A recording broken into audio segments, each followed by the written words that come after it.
Kentucky. Made up of portions of the Bluegrass and Pennyroyal regions, Central Kentucky was one of the first areas of the state to be settled and is among the most historically significant. Today, the state's largest cities and much of its industry can be found here.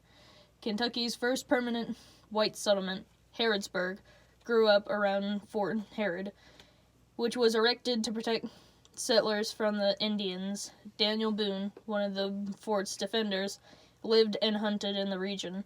Kentucky's most famous resident, Abraham Lincoln, was born near Hodgenville.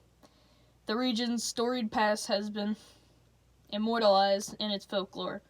Harrodsburg's mysterious grave.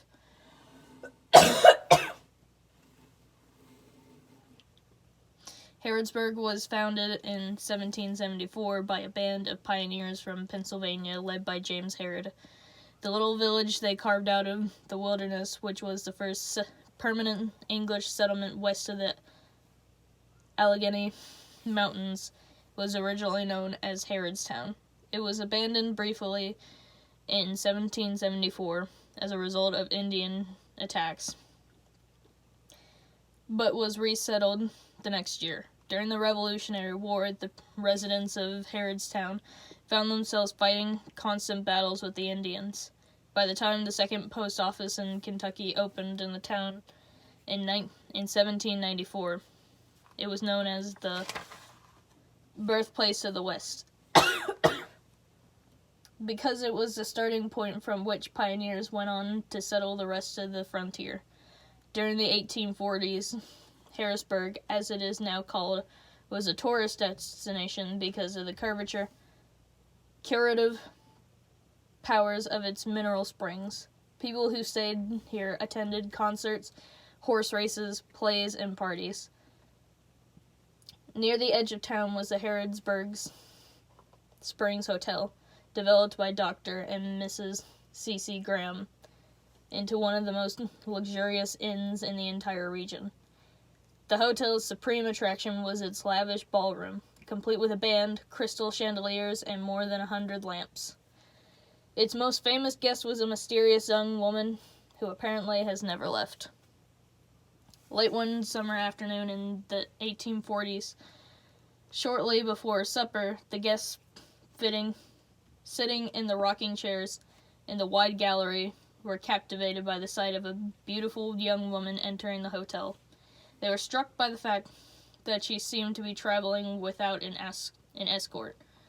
Some of the guests later recalled that the girl walked up to the front desk and identified herself as Mary Virginia Stafford of Louisville. She explained that her parents, Judge and Mrs. Stafford, would be arriving later that evening with her luggage. She had wanted to come early so she could rest up before the ball. After supper, some of the guests remarked that they had never seen her at any of the social functions at Louisville. Her father's name was unfamiliar to them as well. Not long after the band started playing, the girl walked into the ballroom and immediately was surrounded by a crowd of young men who begged her to dance with them. As she glided effortlessly across the dance floor, spectators were taken with her grace and beauty. During intermission, the girl strolled out into the summer night, followed by several of her dance partners. Once the music began, she grabbed the hand of one of her beaux and ran back into the ballroom. Several of the young men overheard her say, "I am so happy, I wish I could stay here forever." Then during the last dance of the evening, she was whirling across the dance floor with one of her partners when she suddenly collapsed in his arms, dead. Following the girl's death, the hotel clerk discovered that all the information she had given him was fictitious. A staff member searched the small trunk she had left in her room, but it was totally empty. Guests and management of the hotel were so moved by the girl's wish to stay in their town forever that they decided to bury her here. Her dance partners served as pallbearers. Hundreds of people flocked to Harrodsburg to view the body of the unknown girl who was buried on the hotel's property. The Harrodsburg Spring Hotel burned in the first half of the 20th century, The parcel of land on which it once stood is now Harrodsburg Springs Park.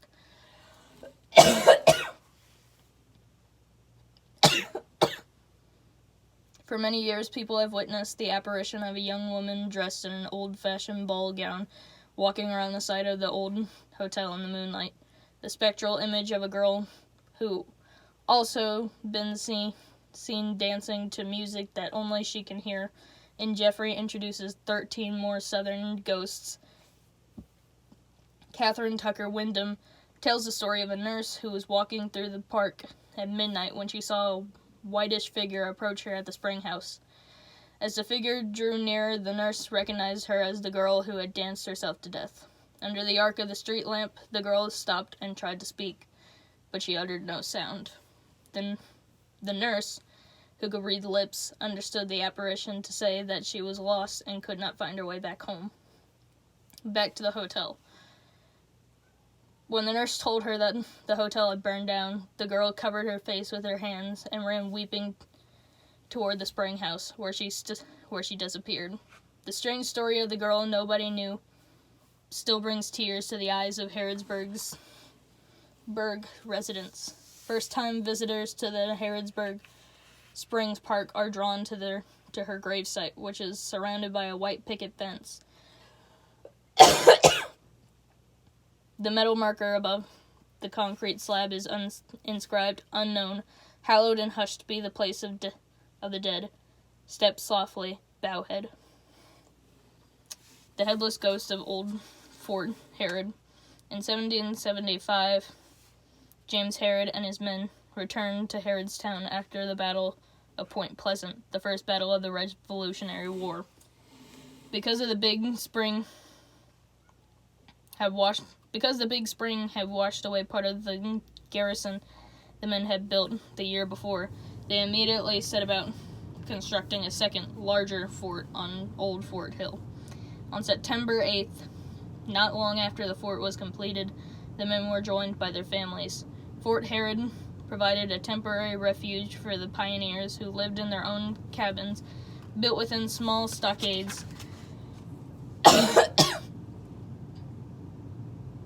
outside the fort. The new fort was an improvement over its predecessor because it was built on higher ground, giving the settlers an unobstructed view in all directions. Despite the frequent attack on the fort by hostile tribes, life for these early settlers was good. Food was plentiful, especially bear, which provided a fair substitute for bacon. Inside the fort, the settlers grew the three sisters of Native American agriculture: squash, corn, and beans.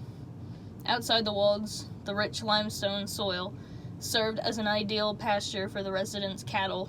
Fort Harrod was surrounded by several springs, but the primary source of water for the settlers was a natural spring inside the fort. The spring was also the source of the fort's most famous ghost story.